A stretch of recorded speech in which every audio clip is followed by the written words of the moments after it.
여러분, 혹시 거울 봤는데 혀가 갈라져 있는 느낌 받으신 적 있으신가요?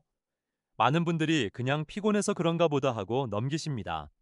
그런데 몸 상태 변화와 생활 습관이 같이 영향을 주는 경우도 있습니다. 특히 시니어분들은 이런 작은 변화도 한번 관심 있게 보는 게 중요할 수 있습니다.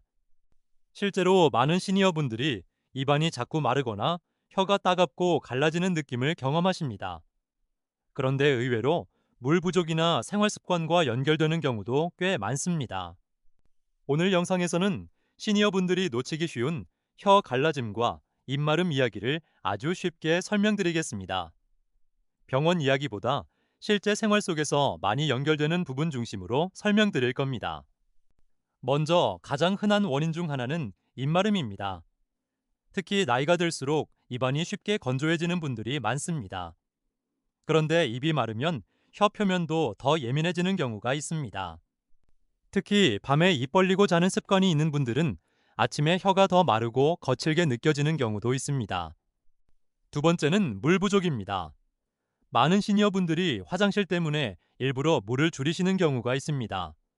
그런데 몸 수분 균형이 흔들리면 입안 건조감도 심해질 수 있습니다. 특히 커피를 자주 드시는 분들은 입안이 더 마른 느낌을 받는 경우도 있습니다. 카페인 습관도 영향을 줄 수 있기 때문입니다. 세 번째는 영양 불균형입니다. 특히 식사를 간단하게만 드시는 시니어분들도 많습니다. 그런데 입안과 혀 상태는 생각보다 영양 상태에 영향을 받는 경우도 있습니다. 특히 너무 부드러운 음식만 계속 드시면 씹는 자극 자체가 줄어드는 경우도 있습니다. 이런 부분도 입안 환경과 연결될 수 있습니다. 네 번째는 스트레스와 수면 부족입니다. 몸이 계속 피곤하면 입안 상태도 예민해지는 경우가 많습니다. 특히 새벽에 자주 깨거나 잠을 깊게 못 자는 분들은 아침 입마름이 더 심해지는 경우도 있습니다. 다섯 번째는 약 복용입니다. 일부 약은 입안을 건조하게 만드는 경우도 있습니다. 특히 혈압약이나 여러 약을 같이 드시는 시니어분들은 더 민감할 수 있습니다. 그래서 입안 건조감이 계속 심하다면 약 복용 습관과 생활 습관을 같이 보는 경우도 중요할 수 있습니다. 그리고 의외로 중요한 게 혀 청결 관리입니다. 너무 강하게 닦는 습관도 자극이 될 수 있습니다. 특히 혀를 무리하게 긁는 습관은 예민한 분들에게 부담이 되는 경우도 있습니다. 많은 시니어분들이 혀 갈라짐을 단순 노화라고만 생각하십니다.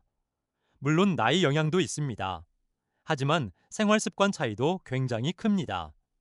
특히 물 습관과 수면, 입마름, 커피 습관 같은 부분이 같이 연결되는 경우도 많습니다. 중요한 건 너무 겁먹지 않는 겁니다. 대신 몸 변화가 반복되면 생활 습관을 한번 천천히 점검해 보는 게 중요할 수 있습니다. 몸은 작은 신호를 계속 보내는 경우가 많습니다. 그런데 대부분 바쁘게 지나가면서 놓치는 경우도 많습니다. 마지막으로 꼭 말씀드리고 싶은 게 있습니다. 건강은 몸이 보내는 작은 신호를 얼마나 빨리 알아차리느냐도 중요할 수 있습니다. 오늘부터는 혀 상태와 입마름 같은 작은 변화도 한번 천천히 살펴보시면 좋겠습니다. 오늘 영상이 도움이 되셨다면 구독과 좋아요도 부탁드립니다. 감사합니다.